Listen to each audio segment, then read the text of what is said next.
Welcome to the 1,000 Nights and 1 Night. Now, when it was the 317th night, she said, It hath reached me, O auspicious king, that while he lay asleep, behold, a certain thief who came out that night prowled about the skirts of the city to steal somewhat happened by decree of destiny on the Nazarene's house. He went round about it, but found no way of climbing up into it, and presently on his circuit he came to the bench where he saw Ali Shar asleep, and stole his turban. And if he was taking it, suddenly Zummurrud looked out, and seeing the thief standing in the darkness, looked for her lord, whereupon she let herself down to him by the rope with a pair of saddlebags full of gold. Now when the robber saw that, he said to himself, This is a marvelous thing, and there must be some marvelous cause to it. Then he snatched up the saddlebags, and threw Zummurrud over his shoulder, and made off with her like blinding lightning. Quoth she, Verily, the old woman told me that thou wast weak with illness on my account, and here thou art stronger than a horse. He made her no reply. So she put her hand to her face, and felt a beard like a broom of palm frond used for a hammer, as if it were a hog which had swallowed feathers, and they had come out of his gullet. Whereat she took fright, and said to him, What art thou? O strumpet, answered he, I am the sharper Jawan of the Kurd of the band of Ahmed al-Danif. We are 40 sharpers, who will all piss our tallow into thy womb this night from dusk till dawn. When she heard his words, she wept, and beat her face, knowing that fate had gotten the better of her, and that she had no resource but resignation, and to put her trust in Allah Almighty. So she took patience, and submitted herself to the ordinance of the Lord, saying, There is no God but the God. As often as we escape from one woe, we fall into it worse. Now, the cause of Jawan's coming thither was this. He had said to Calamity Ahmad, O sharper captain, I have been in this city before, and know a cavern without the walls, which will hold 40 souls. So I will go before you thither, and set my mother therein. Then will I return to the city, and steal somewhat for the luck of all of you, and keep it till you come. So shall you be my guest, and I will show you hospitality this day. Replied Ahmed al-Danif, Do what thou wilt. So Jawan went forth to the place before them, and set his mother in the cave. But as he came out, he found a trooper lying asleep, and his horse picketed beside him. So he cut his throat, and taking his clothes and his charger in his arms, hid them with his mother in the cave, where also he tethered the horse. Then he betook himself to the city, and prowled about till he happened on the Christian's house, and did with Ali Shar's turban and Zummurrud and her saddlebags as he hath said. He ceased not to run with Zummurrud on his back till he came to the cavern, where he gave her in charge of his mother, saying, Keep thou watch over her till I return to thee at first dawn of day, and went his way. And Shahrazad perceived the dawn of the day, and ceased to say her permitted say. Now, when it was the 318th night, she said, It hath reached me, O auspicious king, that quoth Kurdish Jawan to his mother, Keep thou watch over her till I come back to thee at first dawn of day, and went his way.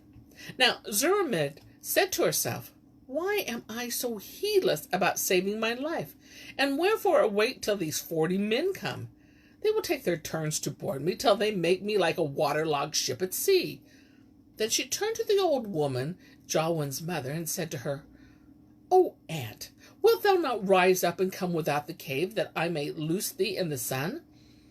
Replied the old woman, Ah, by Allah, O my daughter, this long time have I been out of reach of the bath, for these hots cease not to carry me from place to place. So they went without the cavern, and Zummurrud combed out her hair, and killed the lice on her locks, till the tickling soothed her, and she fell asleep. Whereupon Zummurrud arose, and donning the clothes of the murdered trooper, girded her waist with his sword, covered her head with his turban, so that she became as a man. Then mounting the horse, after she had taken the saddlebags full of gold, she breathed a prayer. O good protector, protect me, I adjure thee, by the glory of Mohammed, whom Allah bless and preserve. Adding these words and thought, if I return to the city, belike one of the trooper folks will see me, and no good will befall me. As she turned her back on the town, and rode forth into the wild and the waste, and she ceased not faring forth with her saddlebags and the steed, eating of the growth of the earth, and drinking of its water, she and her horse, for 10 days, and on the 11th she came in sight of a city pleasant, and secure from dread, and established in happy stead. Winter had gone from it with its cold showers, and prime had come to it with roses and orange blossoms and varied flowers, and its blooms were brightly blowing. Its streams were merrily flowing, and its birds warbled coming and going.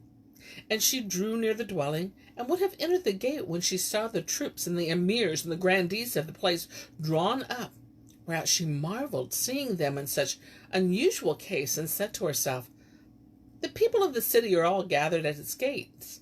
Needs must be a reason for this.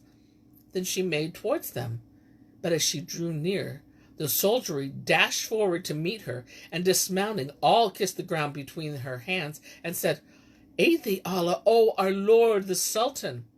Then the notables and the dignitaries ranged themselves before her in double lines, while the troops ordered the people in saying, Allah aid thee, and make thy coming a blessing to the Moslems, O Sultan of all creatures.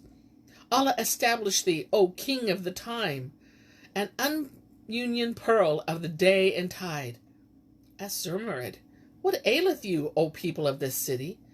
And the head chamberlain answered, Verily, he hath given to thee who is no niggard in his giving, and he hath been bountiful to thee, and hath made thee sultan of this city, and ruler over the necks of all who are therein.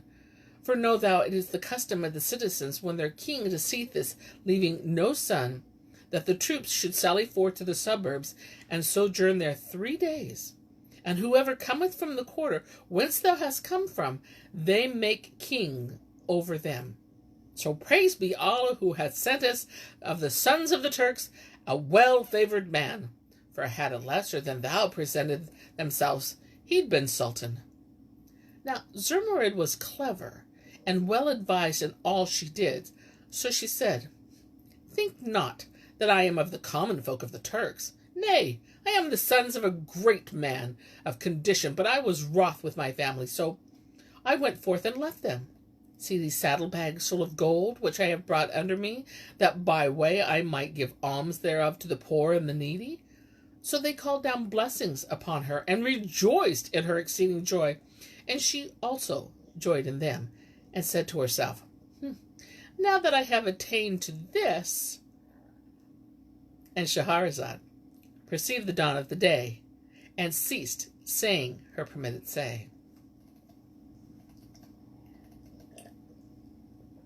Now, when it was the 319th night, she said, It hath reached me, O auspicious king, that quoth Zummurrud to herself, Now that I have attained to this case, haply Allah will reunite me with my lord in this place, for he can do whatsoever he willeth. Then the troops escorted her to the city, and all dismounting walked before her to the palace. Here she alighted, and the emirs and the grandees, taking her under both armpits, carried her into the palace, and seated her on the throne, after which they all kissed ground before her. And when duly enthroned, she bade them open the treasuries, and gave largesse to all the troops, who offered up prayers for the continuance of her reign. And all the townfolk accepted her rule, and all the lieges of the realm. Thus she abode a while bidding and forbidding, and all the people came to her in exceeding reverence, and heartily to love her by reason of her continence and generosity. For taxes she remitted, and prisoners she released, and grievances she redressed. But as often as she bethought her lord, she wept, and besought Allah to reunite her with him. And one night, as she chanced to be thinking of him, and calling to mind the days she had passed with him, her eyes ran over with tears, and she versified in these 2 couplets. My yearning for thee, though long, is fresh, and the tears which chafe these eyelids increase. When I weep from the burn of love, for to lover severance is decrease. And when she had ended her verse, she wiped away her tears, and repairing to the palace, betook herself to the harem, where she appointed to the slave girls and the concubines separate lodgings, and assigned them pensions and allowances, giving out what minded to live apart and devote herself to the works of piety. So she applied herself to fasting and prayer, till the emir said, Verily, this soul is eminently devout, nor would she suffer any male attendants about her, save 2 little eunuchs to serve her. And on this wise she hold the throne a year, during which time she heard no news of her lord, and failed to hit upon his traces, which was exceeding grievous to her.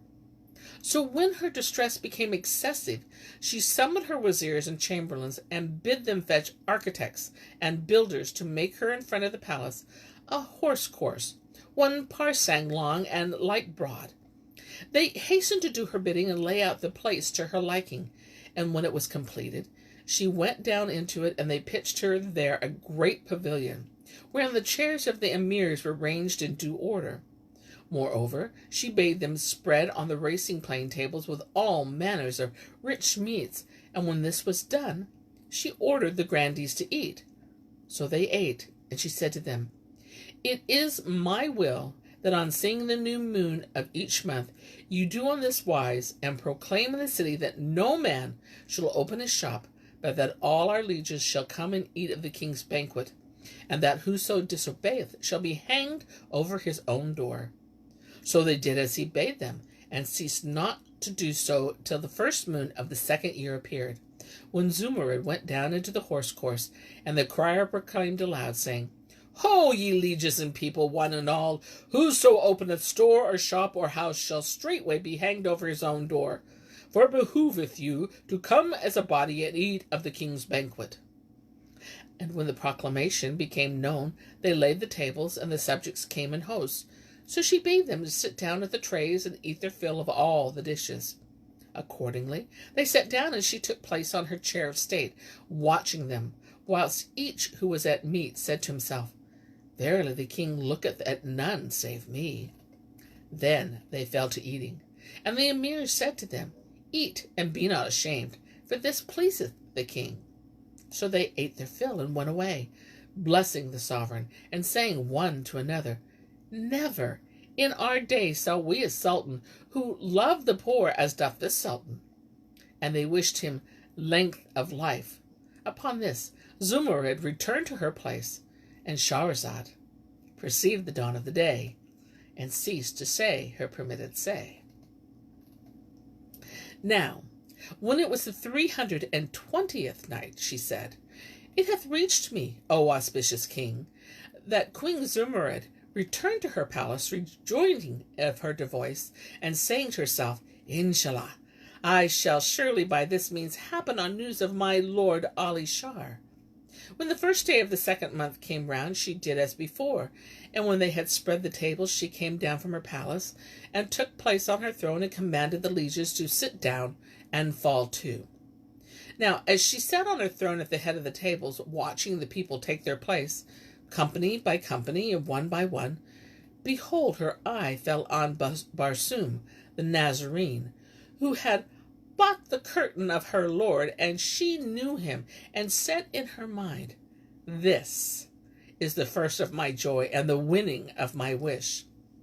Then Barsoom came up to the table, and sitting down with the rest to eat, espied a dish of sweet rice, sprinkled with sugar, but it was far from him. So he pushed up to it through the crowd, and putting out his hand to seize it, and set it before himself. His neighbor next to him said, Why dost thou not eat of what is before thee? Is not this a disgrace to thee? How canst thou reach over for a table which is distant from thee? Art thou not ashamed? Quoth Barsoom, I will eat of none save this same. Rejoined the other, Eat then, and Allah give thee no good of it. But another man, a hashish eater, said, Let him eat of it, that I may eat with him. Replied his neighbor, O unluckiest of hashish eaters, this is no meat for thee. It is eating for emirs. Let it be that it may return to those of whom it is meant, and they eat it. But Barsoum heeded not, and took a mouthful of the rice and put it in his mouth, and was about to take another mouthful, when the queen, who was watching him, cried out a certain of her guards, saying, Bring me yonder man with a dish of sweet rice before him, and let him not eat the mouthful he hath ready, but throw it from his hand. So 4 guards went up to Barsoum, and hauled him along on his face, after throwing the mouthful of rice from his hand, and set him standing before Zummurrud, while all the people left eating, and said to one another, By Allah, he did wrong in not eating of the food meant for the likes of him. Quoth one, For me, I was content with this porridge which is before me. And the hashish eater said, Praise be Allah, who hindered me from eating of the dish of sugared rice, for I expected it to stand before him, and was waiting only for him to have his enjoyment of it, and eat with him, and then look what befell him. Look what we see. And the general said one to another, Wait till we see what befalls him. Now, as they brought him before Queen Zummurrud, she cried, Woe to thee, O blue eyes! What is thy name, and why comest thou to our country? But the accursed called himself out of his name, having a white turban on, and answered, O king, my name is Ali. I work as a weaver, and I came hither to trade. Quoth Zummurrud, Bring me a table of sand and a pin of brass. And when they brought her what she sought, she took the sand and the pin, and struck a geomantic figure in the likeness of a baboon. Then raising her head, she looked hard at Barsoum for an hour or so, and said to him, O dog, how darest thou lie to kings?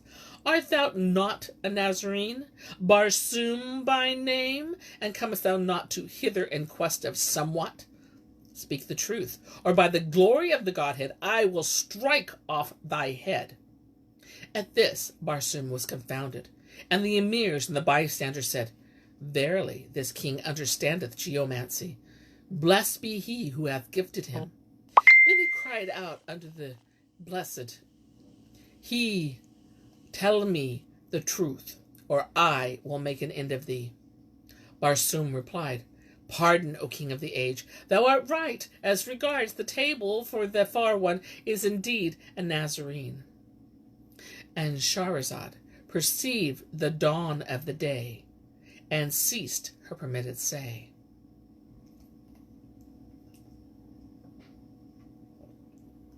Now, when it was the 321st night, she said, It hath reached me, O auspicious king, that Barsoum replied, Pardon, O king of the age, thou art right as regards the table, for thy slave is indeed a Nazarene.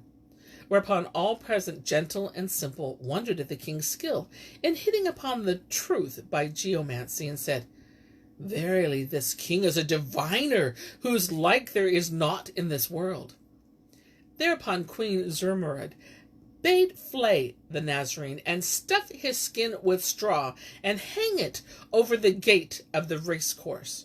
Moreover, she commanded to dig a pit without the city, and burn therein his flesh and bones, and throw over his ashes offal and order.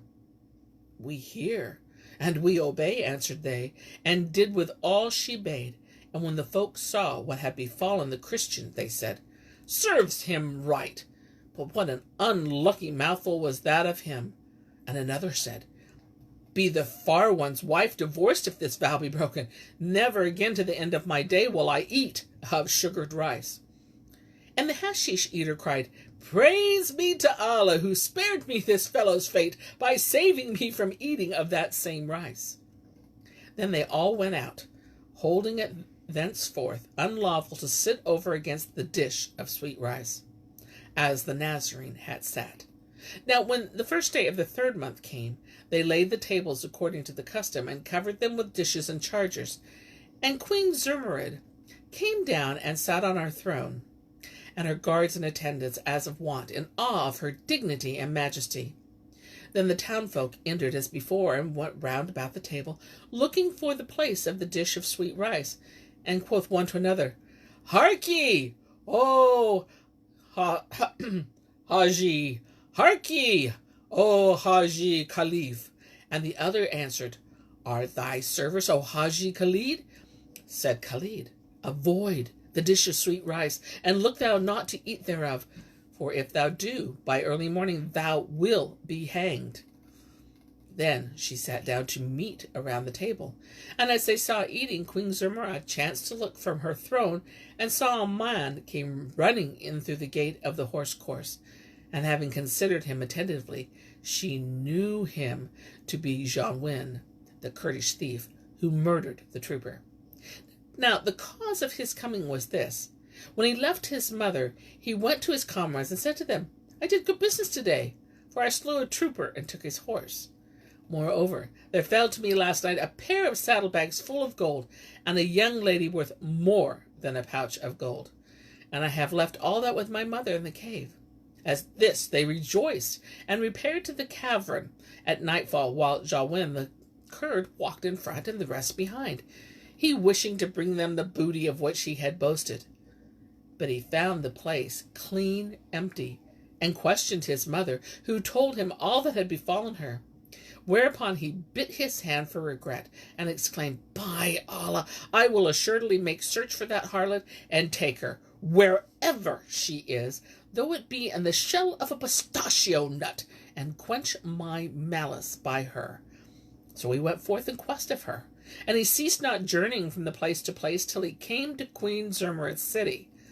On entering, he found the town deserted, and inquiring of some women whom he saw looking from the windows, they told him that it was the Sultan's custom to make a banquet for the people on the 1st of every month, that all the lieges were bound to go and eat it.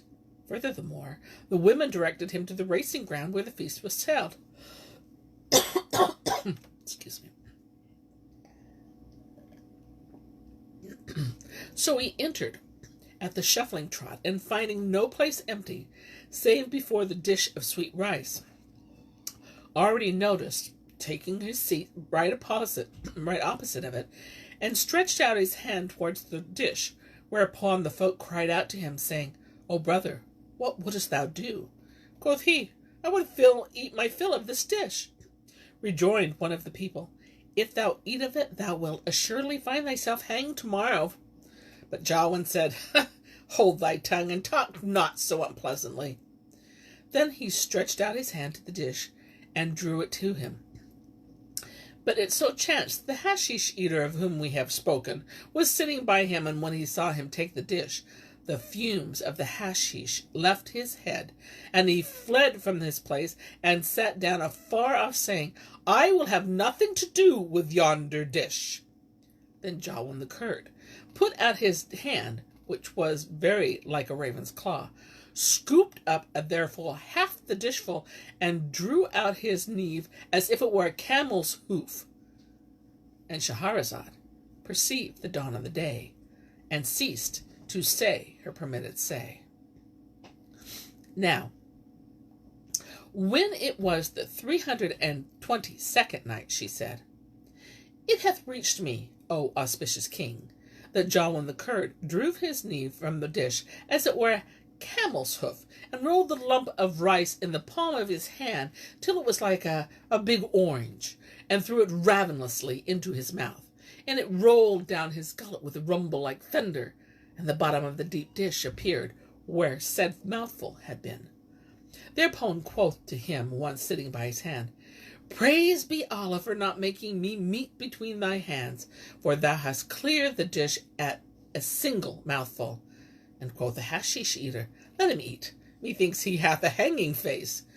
Then turning to Jawin, he added, Eat, and Allah give thee small good of it.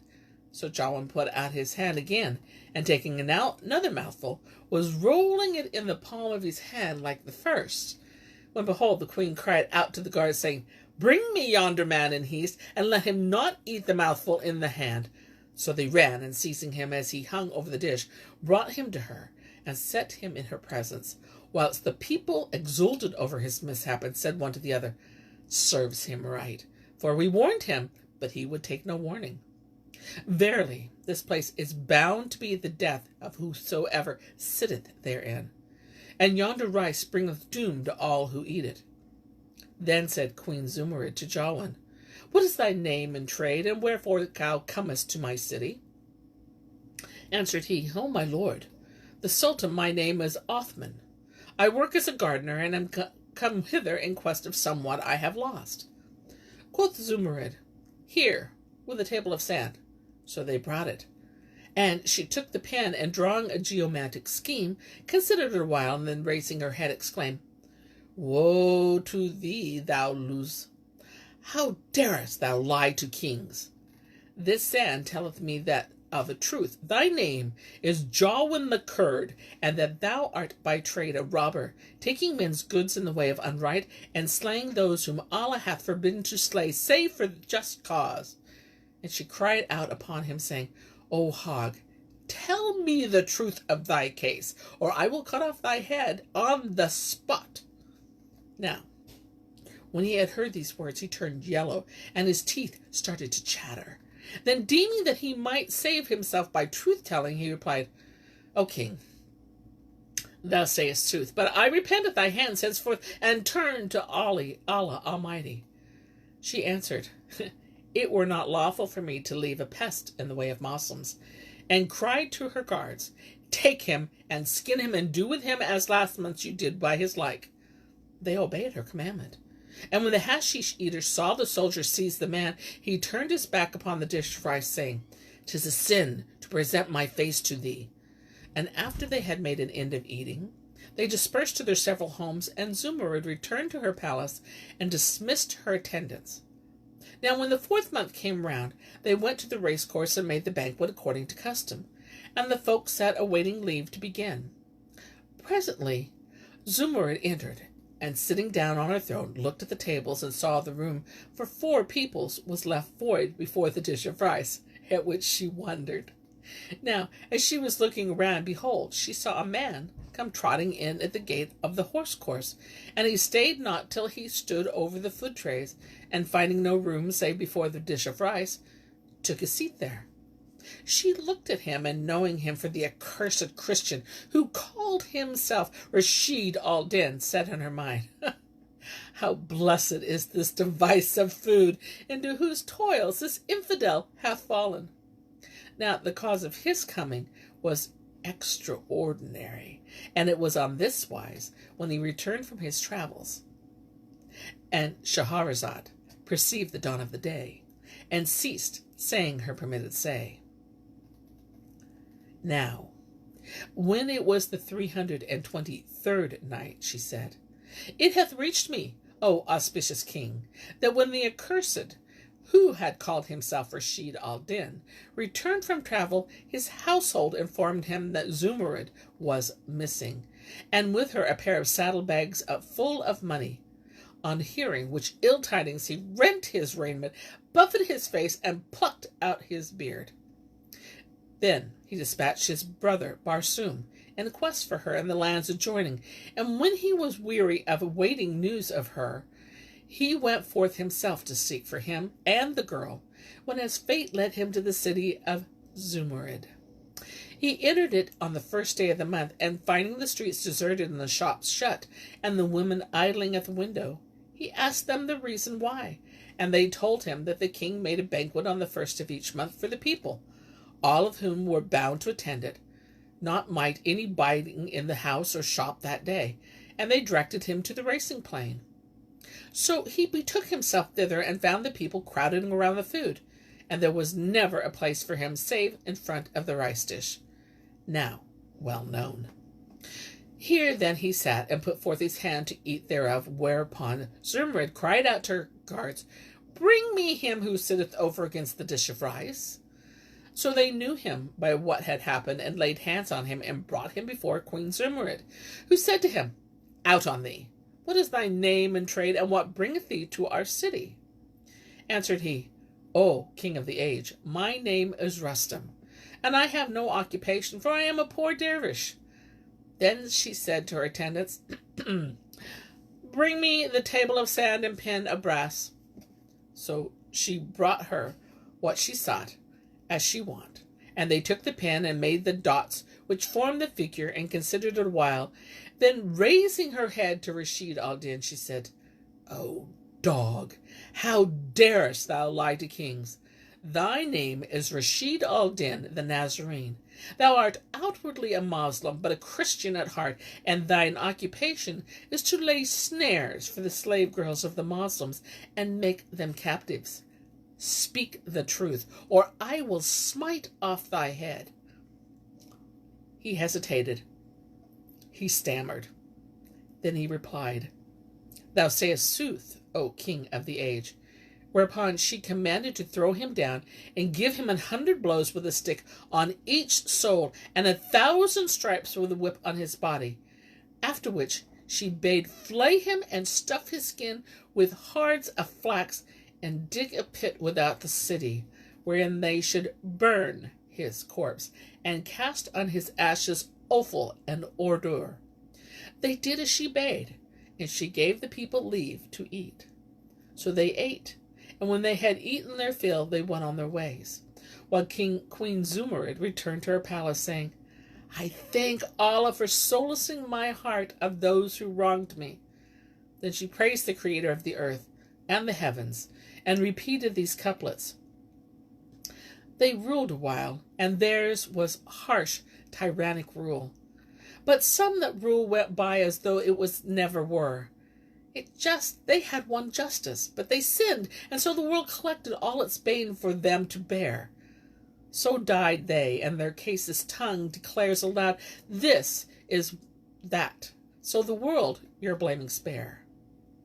And when her verse was ended, she called to mind her lord Ali Shar, and wept flowing tears. But presently recovered herself, and said, Haply, Allah, who hath given mine enemies into my hand, will vouchsafe me the speedy return of my beloved. And she begged forgiveness of Allah, be he extolled and exalted. And Shahrazad perceived the dawn of the day, and ceased to say her permitted say. And so do I cease my tale till it be morrow.